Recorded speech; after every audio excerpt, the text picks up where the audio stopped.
মহারাজ, মহারাজ আমার মনে হয় চুরির সাজা হিসেবে এই চোরটির ডান হাতের আঙুল কেটে ফেলার হুকুম দেওয়া হোক, যাতে সে আর কখনো চুরি করতে না পারে। আর এই দৃষ্টান্ততে অন্তত কেউ চুরি করতে সাহস পাবে না। এই চোরটিকে আগামী 6 মাস চাষের জমিতে লাঙল চালিয়ে সম পরিমাণ অর্থ উপার্জন করতে হবে। যে অর্থ সে চুরি করেছিল সেটাই হবে তার জরিমানা। আর তার সাথে ও এটাও শিখবে চুরি না করেও কিভাবে উপার্জন করা যায়, তাই না? মহারাজ দেব বর্মার জয় হোক। প্রণাম সন্ন্যাসী ঠাকুর, আসন গ্রহণ করুন। আয়ুষ্মান ভব। মহারাজ, আমি আপনার কাছে একটা প্রস্তাব নিয়ে এসেছি। বলুন ঠাকুর। আমি একটি মুক্তি আশ্রম প্রতিষ্ঠা করতে চাই, কিন্তু তার জন্য সহস্র স্বর্ণ মুদ্রা আবশ্যক, যা আমার কাছে নেই। তবে আমার কাছে একটি জাদু ফল আছে। সেটির বিনিময়ে যদি আপনি আমাকে ওই অর্থ দেন তো উপকার হয়। ওই ফলটি আপনাকে যে কোনো বিপদে সাহায্য করতে পারে। বেশ, মহামন্ত্রী, রাজকোষ থেকে এই সন্ন্যাসীকে সহস্র স্বর্ণ মুদ্রা দেওয়ার ব্যবস্থা করুন।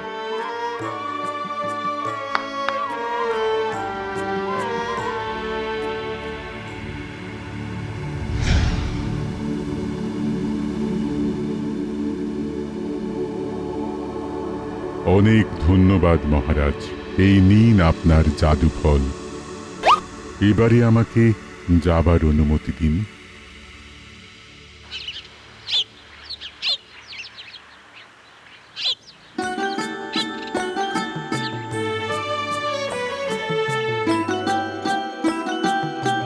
মহামন্ত্রী, আজকের খাবারের পদগুলি গতকালের তুলনায় বেশ উপাদেয়। মহারাজ, এক ব্রাহ্মণ আপনার দর্শন প্রার্থী মহারাজ। আচ্ছা বেশ, তাকে এখানে নিয়ে এসো। মহারাজ, মহারাজ, আপনি আমাকে উদ্ধার করুন, আমাকে উদ্ধার করুন মহারাজ। বেশ, তো আগে আপনি আপনার দুঃখের কারণ বলুন, তবে তো বুঝবো। আমার স্ত্রী কঠিন ব্যাধিতে আক্রান্ত, বহু চিকিৎসা করিয়েও কোনো ফল হচ্ছে না, তাই আপনার আশ্রয়ে এসেছি।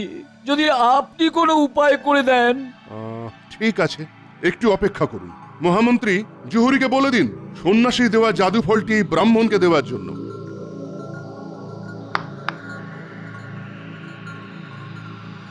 এই জাদু ফলটি আপনার স্ত্রীর শয্যার পাশে রেখে দিলেই দেখবেন যে উনি সুস্থ হয়ে উঠেছেন। ঠিক আছে মহারাজ।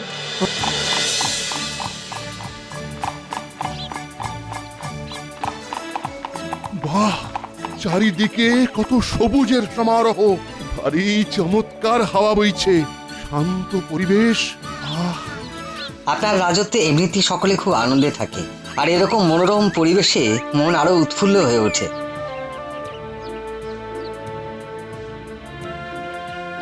মঙ্গল হোক।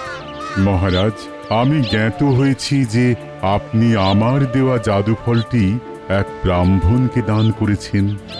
আগে হ্যাঁ, ওনার স্ত্রীর জীবন মরণ সমস্যা উপস্থিত হয়েছিল। ওই জাদু ফল পুনরায় পেতে হলে আপনাকে যেমন করেই হোক আমার মুক্তি আশ্রমে পৌঁছতে হবে। তবে এইবার কোনো মূল্য লাগবে না।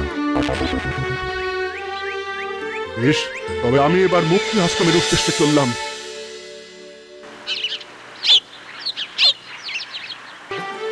কে আছো? আমাকে কেউ মুক্তি আশ্রমের নিশানা বলতে পারো? ওই যে মাঝ সাগরে মন্দিরের চূড়া দেখা যাচ্ছে, ওই হলো মুক্তি আশ্রম। আর এই একটি নৌকা আছে, তুমি যদি প্রাণের ঝুঁকি নিয়ে যেতে চাও তো আমি নিয়ে যেতে পারি। আমি সব শর্তেই রাজি, তুমি আমাকে নিয়ে চলো মাঝি ভাই। বেশ বেশ, তবে উঠে এসো আমার নৌকায়, উঠে এসো উঠে এসো।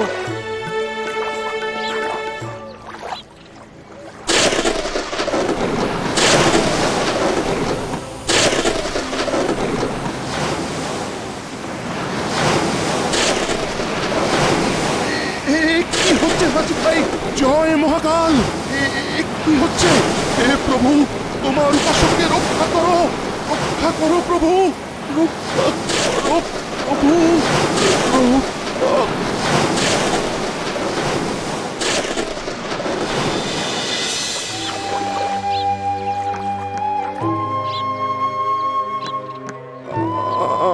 আমি কোথায়? এই স্থান তো অপরিচিত। তবে কি আমি মুক্তি আশ্রমে পৌঁছে গেছি? এই তো মনে হচ্ছে মহাকালের মন্দির। এখানে যাওয়া যাক তবে। কোথায় যাও? অনুমতি বিনা এই মন্দিরে প্রবেশ নিষেধ। আমি রাজা দেববর্মা।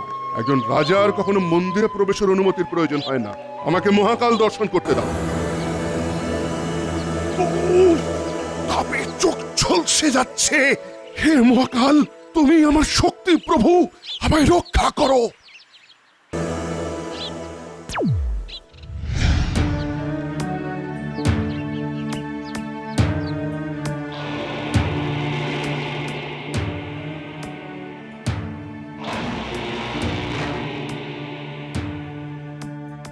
প্রণাম সন্ন্যাসী ঠাকুর।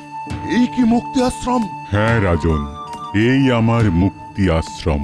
সন্ন্যাসী শুদ্ধ চিত্ত। আপনার কথা মতোই আমি জাদু ফল প্রাপ্তির উদ্দেশ্যে এখানে এসেছি। এটি অত্যন্ত দুর্লভ বস্তু। তুমি এটি প্রাপ্ত করতে বহু কষ্ট স্বীকার করে আজ আমার অতিথি। তাই একটি জাদু ফল তোমার পুরস্কার।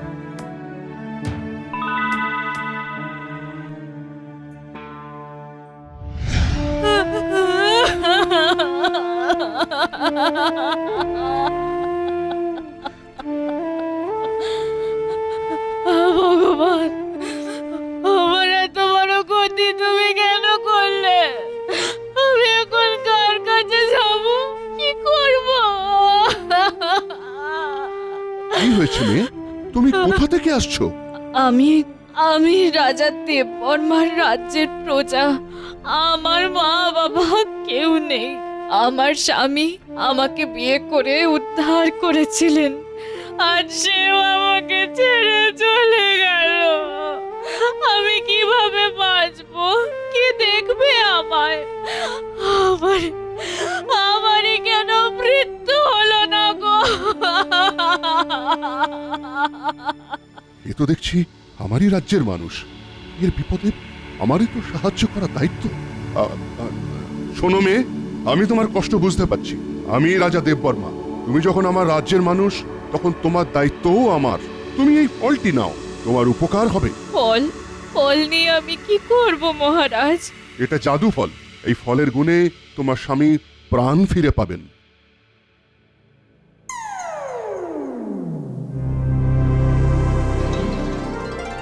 রাজা দেববর্মা, অসাধারণ তোমার ত্যাগের কাহিনী।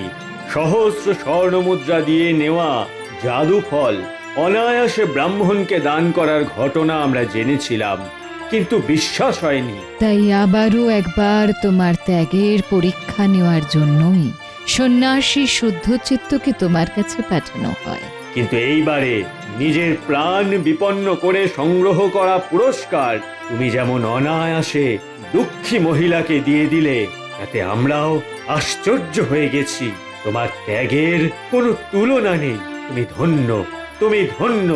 যাও রাজন, আমরা তোমায় আশীর্বাদ করছি। তোমার রাজ্যে কোনো মানুষ দুঃখে থাকবে না। তোমার রাজ্যের মানুষ তোমাকে শ্রেষ্ঠ রাজা বলে চিরকাল সম্মান করবে।